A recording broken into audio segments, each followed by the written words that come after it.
Hello to everyone students, आज जो हमने डिस्कस करना है, नेक्स्ट आर्टिकल डिस्कस करना है related to the magnetic effect of current.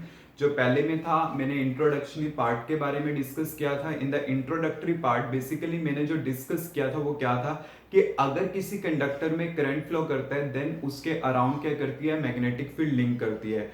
और उसमें मैंने एक कॉन्सेप्ट के बारे में बताया था कि फोर्स एक्ट कराने के लिए दो फील्ड का कंडीशन होना जरूरी है। अगर आपके पास दो फील्ड प्रेजेंट है देन फोर्स एक्ट करेगी, अदरवाइज कोई फोर्स एक्ट नहीं करेगी। क्लियर?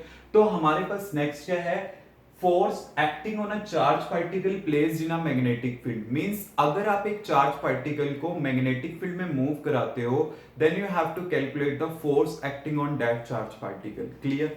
तो जैसे देखिए मैं यहां पे क्या कंसीडर कर रहा हूं, this is a X axis and this one is Y axis and this one is Z axis. Means आपके पास x ये है, y ये है, दिस इज अ प्लेन, और z एक्सिस आपके पास ये है। क्लियर? अब देखिए यहां पे मैंने क्या किया, मैग्नेटिक फील्ड B को अप्लाई किया along x axis. x axis मैंने क्या किया, मैग्नेटिक फील्ड को अप्लाई किया। एक चार्ज पार्टिकल है Q, वो आपके पास मूव कर रहा है in any arbitrary direction with the velocity v। Means जैसे मेरे पास मान लीजिए प्लेन है, एक charge particle with the velocity v in any direction move कर रहा है। क्लियर?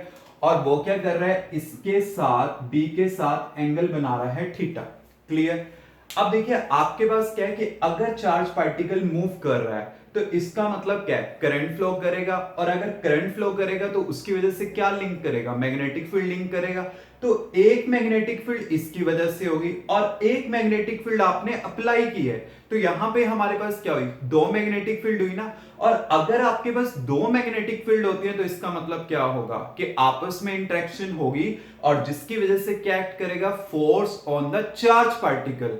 और अगर उसके ऊपर फोर्स एक्ट करेगा देन वी हैव टू जज कि वो फोर्स होगी कितनी। क्लियर? तो कंडीशन होगी ना फोर्स एक्ट कराने की, दो फील्ड होगी, एक तो आपने अप्लाई करी और एक जब ये फ्लो करेगा, and you know very well कि जब फ्लो करेगा करंट इसके साथ लिंक करेगा, और अगर करंट लिंक करेगा तो उसकी वजह से क्या होगी, आपके पास मैग्नेटिक फील्ड होगी। तो दोनों मैग्नेटिक फील्ड आपस में इंटरेक्ट करेंगे जिसकी वजह से क्या एक्ट करेगी, फोर्स। अब देखिए अगर ये इसके साथ एंगल थीटा बनाते हैं then this component is v cos theta and the perpendicular component is v sin theta. Clear? तो आपके पास ये जो फोर्स है acting on this charge particle वो किसके प्रोपोर्शनल है, to the amount of charge, and is proportional to the v sin theta component. Means ये जो परपेंडिकुलर कंपोनेंट है। क्लियर? और ये प्रोपोर्शनल किसके हैं, मैग्नेटिक फील्ड के। क्लियर? मींस आपके पास चार्ज का वैल्यू जितना ज्यादा होगा उतना ही ज्यादा फोर्स एक्सपीरियंस होगा, बिकॉज जितना ज्यादा चार्ज होगा उतना ज्यादा करंट, और जितना ज्यादा करंट उतना ज्यादा फील्ड क्या होगा, एक्सपीरियंस होगा। और v तो है ही है, वेलोसिटी जितनी ज्यादा होगी then the force experience will be larger. और एक होता है b आपके पास जितना ज्यादा होगा मींस मैग्नेटिक फील्ड ज्यादा होगा तो फोर्स एक्सपीरियंस भी क्या होगा, उसकी वजह से ज्यादा ही होगा। You know very well. तो आपके पास क्या होंगे, तीनों कंपोनेंट होंगे। अब मैं इनको कलेक्ट कर देता हूं, f proportional to q v sin theta into b। आपके पास ये आ गया। जब मैं प्रोपोर्शनैलिटी को इक्वालिटी में चेंज करता हूं देन आपके पास आ जाता है q v b sin theta. Clear? यहां पे मैं k का वैल्यू पुट कर रहा हूं 1 because this is a constant of proportionality and the value equal to 1। देन आपके पास क्या आ जाएगा, f equal to q v b sin theta. आपके पास ये रिलेशन आ गया। क्लियर? तो ये तो मेरे पास रिलेशन है, the force acting on the charge particle moving in the magnetic field, ये मेरे पास रिलेशन आ गया। अब देखिए अगर मैं इसको वेक्टर फॉर्म में लिखना चाहता हूं, अगर मैं इसको वेक्टर फॉर्म में लिखना चाहता हूं then I can write it as q v cross b, because sine theta है देन क्रॉस प्रोडक्ट का फॉर्म आएगा। q तो स्केलर है। देखिए कई बार हमारे माइंड में क्या आते हैं, डाउट्स आ जाते हैं कि v क्रॉस b होगा या फिर b क्रॉस v होगा। क्लियर? देन ऑलवेज रिमेंबर कि जो क्वांटिटी एंगल के साथ एसोसिएट होती है उसे हम फर्स्ट लिखते हैं। अब देखिए आपके पास क्या है, v sin थीटा कंपोनेंट था ना, b अलग था, तो एंगल बेसिकली थीटा किसके साथ था, v के साथ लिंक कर रहा था, यहाँ पे v के साथ ही लिंक कर रहा है, तो v पहले आएगा और b आपके पास बाद में आएगा। तो आपके पास क्या एक्सप्रेशन आ जाएगा, F equal to Q V cross B. This is our final expression in the vector form. Clear? तो आपके पास क्या होगा, ये वाला एक्सप्रेशन पॉसिबल होगा, ये वाला एक्सप्रेशन पॉसिबल नहीं होगा। अब देखिए मैंने डायरेक्शन पता करनी है कि F की डायरेक्शन क्या होगी। आपको पता है कि F की डायरेक्शन आपके पास वही होगी जो किसकी होगी, V क्रॉस B की होगी।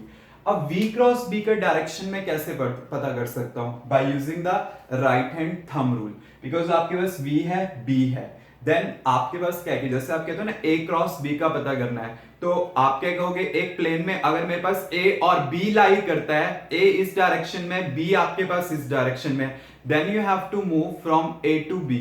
अगर आप A टू B मूव करते हो तो A क्रॉस B का डायरेक्शन क्या होगा, इसके परपेंडिकुलर होगा। क्लियर, मतलब अगर A ऐसे है B ऐसे है, देन A क्रॉस B इसके परपेंडिकुलर होगा। तो वही चीज है, आपके पास ये वाला प्लेन V और B दोनों को कंटेन कर रहा है, V ऐसे है B ऐसे है, देन V क्रॉस B का डायरेक्शन क्या होगा, ऐसे होगा, मतलब क्या होगा, अलोंग द जेड एक्सिस होगा। मींस अगर ये प्लेन मेरे पास क्या है, इसके अलोंग मेरे पास B है, V ऐसे है, तो V टू B मैं जाऊंगा, then the direction of the F is along Z axis. Means जो फोर्स आपके पास एक्ट करेगा वो किसके अलोंग एक्ट करेगा, जेड डायरेक्शंस के अलोंग एक्ट करेगा। तो ये इसकी क्या हो जाएगी, डायरेक्शन हो जाएगी। अब देखिए मैंने क्या करना है, यहां से B का वैल्यू डिफाइन करना है कि what you mean by the magnetic field, F equal to क्या है, Q V B sine theta. तो यहां से B क्या आ जाएगा आपके पास, F upon Q V sine theta. Clear, अगर मैं Q का वैल्यू 1 पुट कर दूं, V 1 पुट कर दूं और थीटा क्या पुट कर दूं, 90 डिग्री पुट कर दूं, तो साइन 90 कितना होगा, 1, तो B किसके इक्विवेलेंट आ जाएगा, F के। मींस Q मैंने 1 पुट किया, V भी मैंने 1 पुट किया और साइन 90, साइन 90 कितना हो जाएगा, 1 हो जाएगा। तो इससे आपके पास क्या आ जाएगा, B इक्वल टू F आ जाएगा। मींस जो आपके पास मैग्नेटिक फील्ड होगी वो किसके इक्विवेलेंट होगी, force acting on the charge particle. Means क्या होगा, force acting on the unit charge moving with unit velocity making an angle 90 degree with the direction of B. You can define in this manner, but you have to take the unity. क्योंकि मैंने कोई ऐसा ही system नहीं define किया, just सबका क्या लिया, unit value लिया है। तो आपके पास क्या होगा, जो मैग्नेटिक फील्ड होगी is equal to the force acting on unit charge moving with unit velocity making an angle 90 degree with the direction of magnetic field. Clear, अब देखिए जो आपके पास B है, अब B के जो मेरे पास SI यूनिट होते हैं वो होते हैं टेस्ला, और इसको मैं डिनोट करता हूं विद द T।